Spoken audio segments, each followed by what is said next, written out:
Okey, ini adalah pantai. Mak kita dah buat banyak kali. Mak kita dah tukar nama, tapi kita masih lagi tukar dengan nama. Ini kita punya mission kita adalah untuk memasarkan Malaysia sebagai destinasi pilihan anak. Hanya kita nak supaya bila orang ingat nak fikir nak melancong je, akan fikir Malaysia. Dan selepas ini kita nak galau lagi, bila fikir Malaysia je nak mana? Nak fikir mesti. Itu lagi penting. Ini info sekejap. Kita ada 6 office di Malaysia dan juga 14 office kecil, kaunter di seluruh Malaysia. Terus ni office kita di luar negara, hampir keseluruhan bumi ada office kita. Cuma dia scope, ada punya coverage, kawalan negara-negara yang kawal tu ada yang besar, ada yang kecil. Yang paling kecil Singapura, negara kecil kan. Yang lain semua berdua besar-besar. Okay, ini adik-adik kita lah di bawah hotel. Jadi sebab saya di posisi ni mungkin macam ni lah. Dia boleh mohon oleh koperasi, oleh persatuan-persatuan boleh untuk mohon. Okay, dia bukan government. So bila organizer nak buat event, yang penting bila dia nak mohon untuk geran ni, dia kena ada pengesahan saya tapak tarikh. Maknanya untuk memastikan bila kita dah mohon tu, orang yang permohonan awal tu kita tengok ni, dia dah apa, maknanya event ni memang dah confirm. Okay, dia kena mohon sebelum event nak buat lagi. Kita bukan institusi keuangan yang ada di luar sana. Kita di SKM pasti ni kita ada 200,000, pasti ni kita ada 30,000. Pasal permainan air, itu ada yang permainan air ni, kita gelamnya air masih pagi itu. Ini tak 30,000, 3,000 boleh kita tak. So banyak dah kita. Buat pun tidak. Tapi yang dijawab soalan puan tadi, untuk kita bawa bantuan 1,000 tahun contohnya. Okey. Di mana di antara ahli-ahli koperasi itu terdiri daripada pengusaha homestay. Jadi saya nak tanya, apakah lebih rasional kami menyebutkan koperasi homestay? Sebab bila saya tengok macam ni, kami sebab koperasi kampung Jerawan itu kami baru menyebutkan juga. Tapi bukan satu aktiviti ATV. Untuk model existing ni kita hanya ada satu aktiviti sewaan ATV. Okay? Dan kami sedang merancang untuk memperlakukannya lagi. Okey, dan satu ni saya nak tanya satu soalannya, adakah lebih rasional kami duduk satu saja operasi homestay? Sebab saya tengok dari segi ALK tu ada mana nak solat tu, nak bersihkan diri, kita makan malam pukul sebelum makan? Sebelum makan kita tak lepas maghrib kita makan kat sini.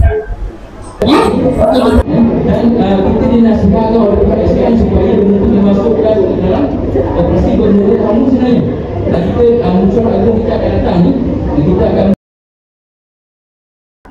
soalan 45 soalan 3. Jadi tukar kepada nama Melayu ni, Jabatan Kemajuan Kerjasama pada soalan 63. Lepas tu tukar pada CPK. Rasa sini ada pernah dengar nama CPK lah. Orang-orang memang tak boleh CPK. Pada tahun 2008, respon kepada SKM sampai sekarang. Okay, next. Sama ni tak ada dia malah tak ada respon lagi. Di mana sakit? Patut boleh jaga dalam. Kita ada boleh, kalau ada peserta, kita boleh buat tenaga mengajar untuk mengajar. Tak ada masalah. Cumanya yang terdekat yang saya tahu ada Sejati Madani kan. Program Sejati Madani dia ada untuk skop raftangan. Betul. Rasanya kalau ada yang kita boleh. Sejati Madani rasanya dia boleh mohon sampai 100,000. Kita pun dah bantu beberapa kampung lah untuk buat aktiviti berkaitan dengan raftangan melalui peruntukan Sejati Madani. Macam kampung pemeliharaan dan pemeliharaan kraft ni lebih kepada kita ada di bawah kita ada tokoh kraft, kita ada ahli guru. Okay. Okay. So agenda. Okay. Ini merupakan definisi asas bagi PMKS. PMKS ni adalah perusahaan mikro kecil sederhana. Okay. So dekat Malaysia ni kita bahagikan pada 3 kategori lah. Program yang 4 bulan, ada program 6 bulan. Dan program yang special yang banyak yang sekarang dengan KUSKOP ialah program SDSI, itu setahun kita dulu.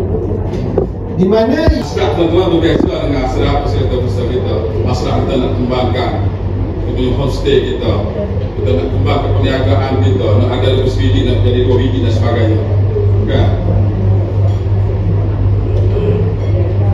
Syarat untuk menjadi tadi kita cukup mudah. Pendapatan kita bawa pada RM5,880 ataupun per kapita setiap kepala RM1,430. Kalau kita kata anak ramah boleh, walaupun kita pendapatan kita RM10,000, anak 10 RM10,000. Jadi RM5,000 pendapatan boleh menjadi yang menjadi. Ni sebagai tuan rahmah ke oleh kami ke contoh lah, apa-apa kebimbangan saya tak tahu lah. Tapi kalau kata tak daftar, lagu mana bila nak mau mikro nanti, pembiayaan mikro, jadi kena buat penasihat dengan JKKP ataupun pengerusi Persatuan Peniaga Penjaja Kecil. Boleh buat lagu tu kan? Lagu tu, salah satu lah. Kita panggil apa? Dia panggil kelonggaran bawah agensi KUSKOP lah. Kalau kata kita nak strict sangat dengan orang luar bandar ataupun pedalaman ni, susah kita nak bagi perkhidmatan ataupun bantuan kepada peniaga yang tulen lah, saya kata peniaga yang tulen. Itulah Tony. Okey. Pengalaman di sini. Satu variasi baru di mana di atas sewa yang terapung. Alhamdulillah. Jadi